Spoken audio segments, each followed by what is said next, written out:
So, according to rumors, we could be nearing the end of one of the more intriguing battles in the transfer portal. And that's been the battle for former USC quarterback and tight end Jaxson Dart and Michael Trigg, who entered the transfer portal not long ago, conventional wisdom dictating that they will play the rest of their collegiate career together. But this has been a battle shrouded in obscurity, whether it was Ole Miss, OU, and then BYU enters the equation, but we could be nearing the end of that battle as rumors have come about from multiple sources that Jaxson Dart is enrolled in Ole Miss as a student. So we need to talk about what this means for Ole Miss, but also break down where does this leave the Oklahoma Sooners, and I can't wait to get into it all. But before we do, as always, y'all know the drill. I want to hear from you. Hop down to the comments. Give me a Y for yes, N for no. Are you surprised by how the recruitment battle for Jaxson Dart went down? And let me know what you're thinking. If you are new to the channel, be sure to subscribe. Hit that bell notification. I do constant college football content. Y'all don't want to miss any of it. And if you enjoy the content, like and comment down below. Those interactions are massive to content creators such as myself, and both getting picked up and maintained by the YouTube algorithm. But with all of that being said, let's break this down because USC lost two talented players when Jaxson Dart and Michael Trigg went into the transfer portal, but ultimately the battle for who is going to win these two's commitment was an intriguing one, and one shrouded in obscurity. However, now that we're nearing the end of it, or conventional wisdom would dictate we're nearing the end of it, Ole Miss seems to be likely to win both of these battles, according to rumors saying that Jaxson Dart has enrolled into Ole Miss as a student. And what would Ole Miss be getting? Well, first and foremost, this would be a huge win for Lane Kiffin and the Rebels.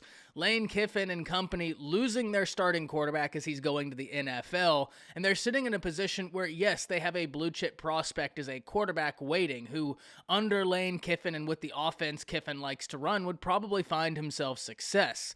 But Jaxson Dart is an established college quarterback who is able to find success at the college level already and would really fit what Kiffin wants to do. Dart's got a quick release. He's got really all the intangibles that when you think about the Lane Kiffin offense, you can see a quarterback utilizing to find success within it.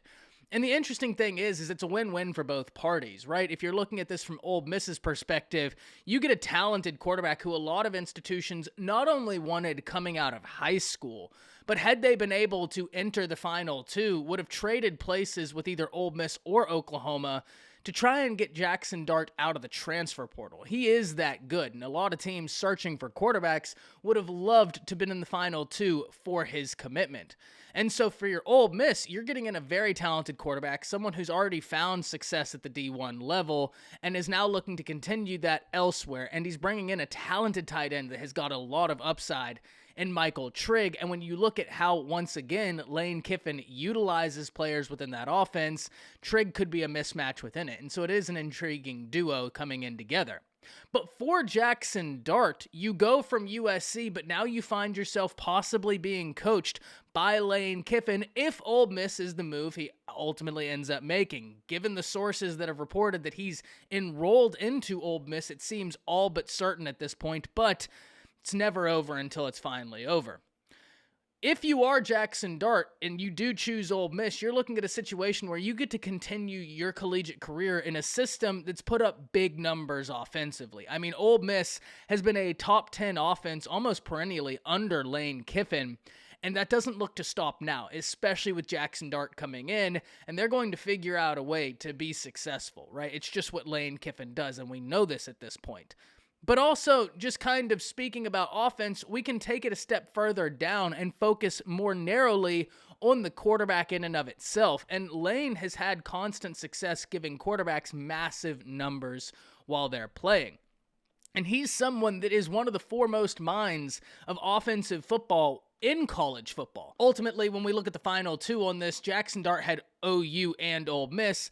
Both individuals have a system that is very similar, considering Levy came from Ole Miss, and Lane Kiffin is Lane Kiffin. We know what he does. So it's not super surprising when you see a quarterback ultimately go with Lane Kiffin, because Kiffin has been able to have quarterbacks find success. So when you look at it from that perspective, it's a win-win situation for Ole Miss and Jaxson Dart. But If you are Oklahoma, what do? And honestly, if you're the Oklahoma Sooners, you carry on. And here's the reason I say that. Would you have loved to get Jaxson Dart? Absolutely. If you had the ability to get in Jaxson Dart, you would have loved to have get him in there. He's a very talented quarterback. He would make that quarterback room really deep. But when you miss on him, it's not the end of the world because of what you were able to get in Dillon Gabriel, because of what you were able to get in Nick Evers. Nick Evers is only going to be a true freshman, and yes, that's a young guy, but he's still a talented guy. He's still a guy that Lebby identified could find success in his system and was able to win that battle. But the main guy we need to focus on is Dillon Gabriel. Because sure, Dillon Gabriel may not have came from USC. He came from UCF. But Dillon Gabriel had success under Jeff Lebby at UCF. And so there's already that relationship that gets to continue. There's already that familiarity that gets to continue. So that's a win for OU. And when you look at it, Dillon Gabriel's a very talented quarterback. So when you look at it like that, sure, you would love to get in Dart because it only adds depth to that quarterback room and really makes it an intriguing one to look at going into the offseason. How does that battle happen?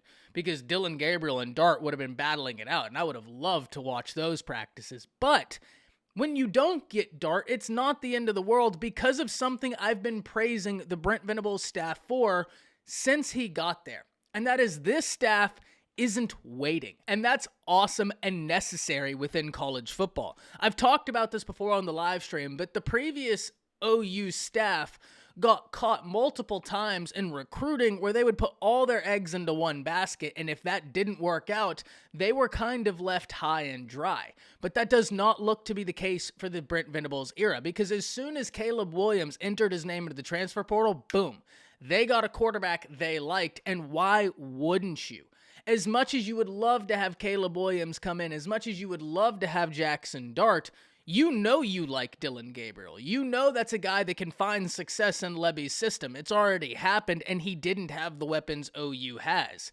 Why wait? If that guy wants to come there, you know you can have success with this guy.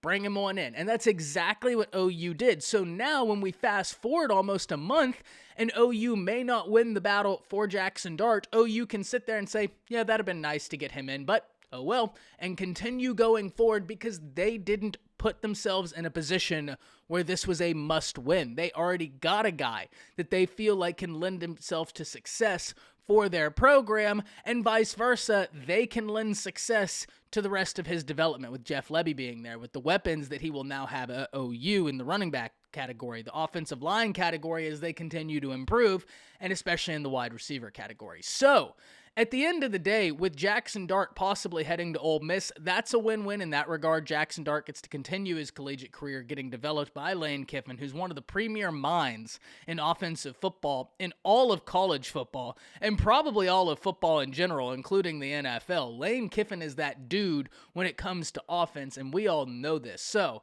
that's a win-win in that regard. Ole Miss gets a talented quarterback. Jaxson Dart gets to continue with a guy that knows how to work with quarterbacks.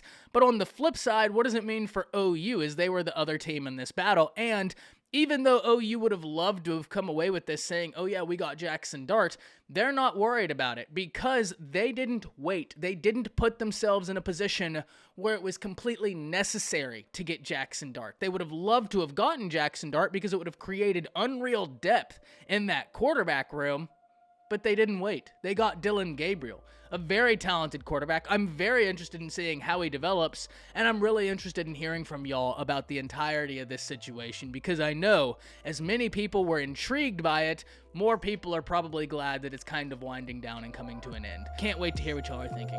That's it. See ya.